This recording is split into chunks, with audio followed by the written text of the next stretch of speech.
let's talk about the trailer and the front end of it. So let's start with the hitch. I'm going to go ahead and provide this hitch with it. You got two locks here, pretty straightforward. To give you the keys, just to give you an orientation. These are for the cameras in the back.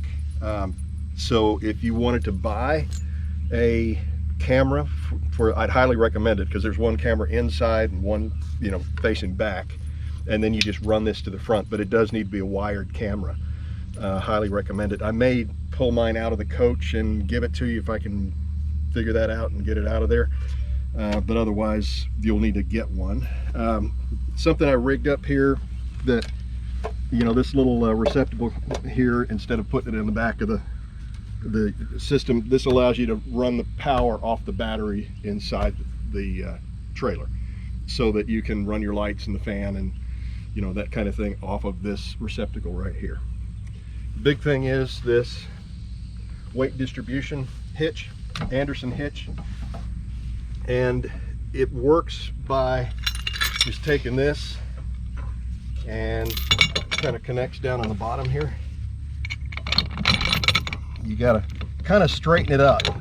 You want this wing, you may have to back the car up or the trailer or something like that, but you want this wing to be somewhat straight forward here. And when you do that, then you come back to these black things here. You run this through,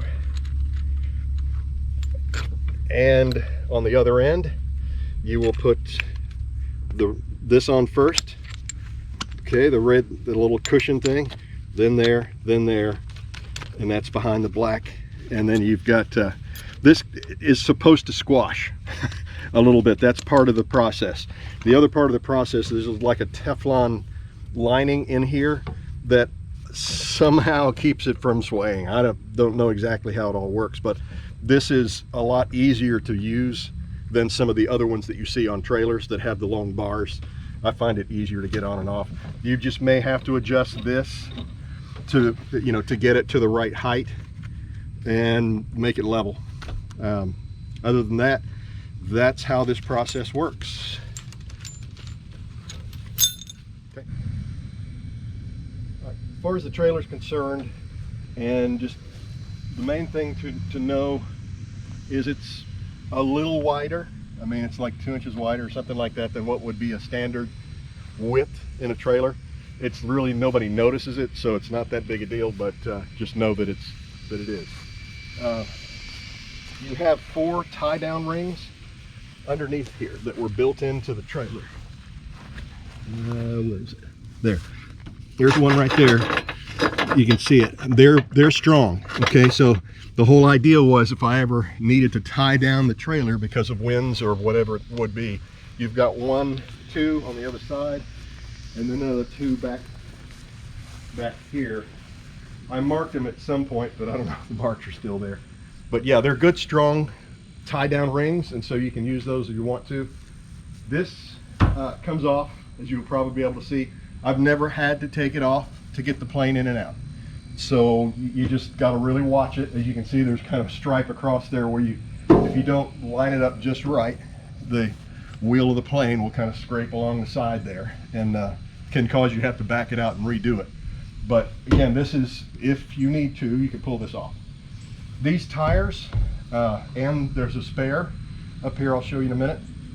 These tires are G rated, and they're beasts. The stuff that they put on the coach or the trailer in the first place was garbage, and so I upgraded these a little over a year ago, and they're strong. And you can see here, if you get a little closer, you can see that they've got plenty of tread, number one, but they are what is it, Pro Meter tires, and these are about as strong as you can get. They're steel belt, steel sides, a little heavier than what I had before, but you got yourself a nice set of tires on here. And I guess while we're here too, this is pretty straightforward as far as this. This is heavy, but you just, the locks are here like that, and you'll pull it down. It comes up with some authority, so stand out of the way. When it starts coming up, it's going to just do it. back here. Let's look. As we discussed, I think I talked to you before, getting weight to the back is a big thing, particularly when you're hauling the plane like this. Okay, if you're hauling it like this, there's an awful lot of front load on the tongue. So I try to move everything I can back here weight-wise. So if you have a toolkit or whatever, I'm going to keep my toolkit and I'm going to keep the generator, but usually I would put those back here. All your gas cans that are full, you put them back here and put the ones that are full furthest back. Do everything you can to get yourself some weight back. But that's why this tire goes back here and up. So in order to do this, you can probably see there's a you have to have this block and tackle system here to get it down. It's heavy. Okay, guess that's starting to wear a little bit. But these are just kind of, the straps just kind of keep it in place. The pulley system is what's going to kind of hold it up there. And it's been around a lot.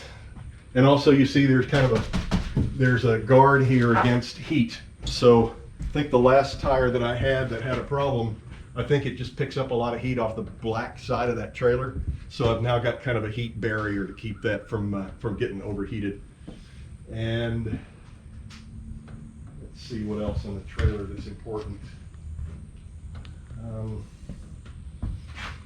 The rest of it's going to be as we pull the plane out. I think we'll go through the process, but I think that's pretty much it. I mean, in the front for the trailer, you've got switches for light. You got one of the vent fans and a vent that you can raise up. Other than that, pretty straightforward. I guess let's stop. Let's keep going. I'm gonna leave you these lights here. Mainly, I don't have a place for it. There's a stand right here. This is where I put the turtle deck for the plane and tie it up here and put it out of the way. Seems to work pretty well. You can also put it over there if you wanted to.